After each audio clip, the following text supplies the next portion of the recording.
Hello दोस्तों, आप लोग कैसे हैं। मुझे आशा है कि आप लोग बहुत अच्छे होंगे। चलिए VVI प्रश्न हम लोग पढ़ेंगे। बिल्कुल बेसिक से गणित सीखेंगे दोस्तों। पहला प्रश्न है दोस्तों, ध्यान दीजिएगा। पहला प्रश्न है, यहाँ ध्यान दीजिएगा।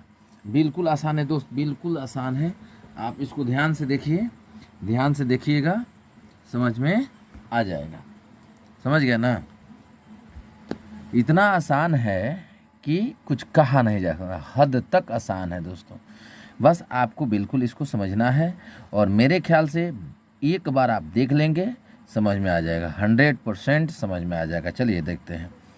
पहला प्रश्न देखिए क्या है। 43, 90, 675 में 9 का स्थानीय मान क्या है? क्या जी बाबू? 9 का स्थानीय मान क्या है? तो एक एग्जाम्पल के तौर पर समझ लेते हैं। 5, 7, 9, 8, 7, ठीक है। और यहाँ हमको 9 का स्थानीय मान ज्ञात करना है। ध्यान दीजिएगा, 9 का। तो ये 9 लिख लेंगे। 9 के बाद कितनी संख्या आई है?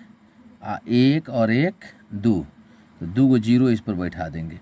अब इतना का 57,987 का स्थानीय मान में 57,987 में 9 का स्थानीय मान आपका कितना हो गया? 900 हो गया, ठीक है। 67, 5, 6, 9 में यदि हमको 7 का निकालना हो, मान लो 7 का निकालना हो, तो 7 का स्थानीय मान कितना हो जाएगा? 7 लिख देंगे। और 7 के बाद कौन संख्या है? 5 है, 6 है, 9 है, यानी कई गो है? 1 2 3 गो है, तो इस पर 3 गो 0 बैठा देंगे, ठीक है। तो इस प्रकार आपका 43, 90, 675 है। और आपको किसका निकालना है? 9 का। तो 9 का आप निकालिएगा तो कितना? 9 लिख दीजिएगा। 9 के बाद में कई गो संख्या है? 1 2 3 4, तो 1 2 3 4। ये आपका आंसर हो गया। ऑप्शन नंबर क्या हो जाएगा? सी हो जाएगा दोस्तों। अगला प्रश्न है दोस्त, ध्यान दीजिएगा। सेम उसी प्रकार है। 45, 678 में 6 के स्थानीय मान एवं अंकित मान का अंतर क्या होगा? ध्यान दीजिएगा। आपको जैसे स्थानीय मान निकालना है, स्थानीय मान जैसे इसको निकाले वैसे निकाल सकते हैं इसको। यानी 45, 678 में हमको किसको निकालना है? 6 का। तो 6 का स्थानीय मान निकालेंगे, कितना हो जाएगा? 6 दे देंगे। 6 के बाद में कई गो संख्या है? 1 2, 2 को 0 दे देंगे। फिर कहता है अंकित मान। तो अंकित मान जो अंकित किया गया है, तो 6 अंकित किया गया है, तो 6 को इसमें से घटा लेंगे, तो मेरा बच जाएगा ये आपका 600 में से 6 निकलेगा। तो आप यहाँ से हासिल लीजिएगा ना, इसमें यहाँ से तो 10 में से 6 हो गया, 4 हो जाएगा। अब यहाँ क्या बच जाएगा? 9, और इसमें से एगो कम है 5, कितना आ गया? 594। ऑप्शन नंबर कौन सा सही होगा? बी। क्या हो जाएगा बाबू? बी। ऑप्शन नंबर कौन सही होगा? तो बी होगा। अब प्रश्न संख्या दोस्तों कौन सा देखेंगे? तो प्रश्न संख्या देखेंगे 3। ध्यान दीजिएगा, बहुत मज़ेदार प्रश्न है। 4 अंकों की न्यूनतम संख्या ज्ञात करें जो 89 से पूर्णतः विभाजित हो। ध्यान दीजिएगा, इस प्रकार की जब भी प्रश्न आए, आप क्या करिए? सबसे पहले 4 अंक की छोटी संख्या लिख लीजिए। यहाँ लिखिएगा 4 अंकों, ठीक है, अंकों की सबसे छोटी संख्या बराबर कितना हो जाएगा? 1 पर 3 गो 0 हो जाएगा। 1 2 3 4 हो गया ना, सबसे छोटी संख्या हो गया। अब इसमें क्या करेंगे? हम इससे भाग देंगे। क्या करेंगे बाबू? भाग देंगे। किसमें? तो 1000 में किससे देंगे? तो 89 से। ये क्या है? भाजक है, और ये भाज्य है। इधर भागफल आएगा, नीचे शेषफल आएगा। तो आप चलो इसको 2 बार करेंगे तो जाएगा नहीं, एक के बार में चलेंगे तो 89 हो जाएगा। अब इसमें से हासिल लेंगे, 10 में 0 में से इधर आएगा, या 10 में से भी ले सकते हैं। तो यहाँ 10 हो जाएगा, 10 में से 9 गया, कितना बचा? 1।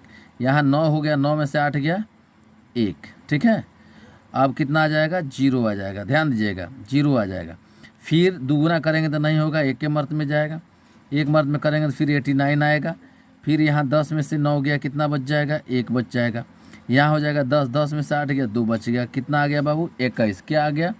तो हमारा 21 क्या आ गया है? तो शेष आ गया। अब क्या करना है हमको? अभिष्ट संख्या निकालना है। अभिष्ट संख्या निकालेंगे तो क्या कर देंगे कि 1000 लिख लेंगे और इसमें प्लस कर देंगे, और ये भाजक जो है, भाजक और शेषफल का अंतर कर देंगे 89 और -21, ठीक है। तो यहाँ हो जाएगा 1000 तो हिले है, घटाइएगा तो कितना आएगा 68, यानी कितना आएगा 1068 आएगा। अब आप देख लो इतना जहाँ होगा वो आपका सही आंसर होगा। तो आंसर नंबर आपका क्या है, ऑप्शन नंबर ए सही है। सेम उसी प्रकार बनाना है दोस्तों ऑप्शन नंबर 4 का। तो आपने उसमें क्या निकाला था, तो उसमें न्यूनतम संख्या था, इसमें क्या है बड़ी संख्या है, तो 4 अंक है। तो 4 अंक की बड़ी संख्या कितनी होती है, 4 अंकों की बड़ी संख्या बराबर क्या, 4 × 9 यानी 9999। अब क्या करेंगे 9999 में इससे भाग दे देंगे, दीजिए यहाँ भाग। बहुत मज़ेदार प्रश्न है। 999 आप लिख लिए और यहाँ भाग दीजिए। आप कितना से भाग देंगे, तो 88 से। 88 एक के मर्द में अभी जाएगा, 99 है तो आपका 1 बचेगा, 9 आएगा यहाँ, ध्यान दीजिएगा 1 9। फिर एक के मर्द में जाएगा 88 हो जाएगा, फिर क्या आएगा 1 आएगा, 9 में 60 गया 1, 11 में 60 गया तो 3 आएगा, 3 आएगा ना, फिर 9 आ गया। अब बताओ दोस्तों 2 से जाएंगे तो 8 दूना 16 नहीं होगा, फिर 3 से 3 8 24 हो जाएगा। और हम 4 से जाते हैं तो 8 चौका 32, 8 चौका 32, 32 और 3 कितना हो जाएगा, 32 3 35 हो जाएगा, तो इससे अधिक हो जाएगा। तो 3 मर्द में चलिए आप, तो 8 3 का 24 के 4, 8 3 का 24, 24 और 2 26, ध्यान दीजिएगा 8 3 का 24 और 2 26। तो यहाँ बच जाएगा 5, ठीक है, यहाँ बचेगा 5। और यहाँ क्या बच जाएगा बाबू, यहाँ क्या बच जाएगा, तो इसमें से हासिल इसमें लेंगे, 11 11 में से 6 हो गया, यहाँ भी 5 बचेगा, यहाँ कैंसिल होगी, यानी 55 आ गया। ध्यान दीजिएगा। अब अभिष्ट संख्या निकालेंगे, अतः अभिष्ट संख्या निकालेंगे तो क्या कर देंगे कि जो मेरा 4 अंक की बड़ी संख्या है जो यहाँ हमने माना है उसको लिख लेंगे, और माइनस किसको कर देंगे, तो शेषफल को करेंगे। कब, जब बड़ी संख्या रहेगी तब यहाँ 55 को माइनस कर देंगे। अब घटेगा तो 4 4 और 9 9 रहेगा। अब 9944 कहाँ है, तो ऑप्शन सी में है। ऑप्शन सी आपका सही उत्तर है। दोस्तों ध्यान दीजिए, बहुत आसान है और बिल्कुल आपको गणित बेसिक से सिखाया जा रहा है। आप यदि इस चैनल पर नए हैं तो चैनल को सब्सक्राइब कर लीजिए और वीडियो को लाइक कर लीजिए। चलिए क्वेश्चन नंबर 5 देख लेते हैं। क्वेश्चन नंबर 5 क्या है, सबसे छोटी अभाज्य संख्या है। तो सबसे छोटी अभाज्य संख्या कौन सा है, तो बी है, ठीक है। 2 सबसे छोटी अभाज्य संख्या होती है। यदि ये भी प्रश्न रहता कि सम अभाज्य संख्या कौन है, सबसे छोटी सम अभाज्य संख्या कौन है, तो इसको टिक लगाते। सबसे छोटी विषम अभाज्य संख्या कौन है, तो इस पर लगाते। और ये दोनों न सम में है न विषम में है,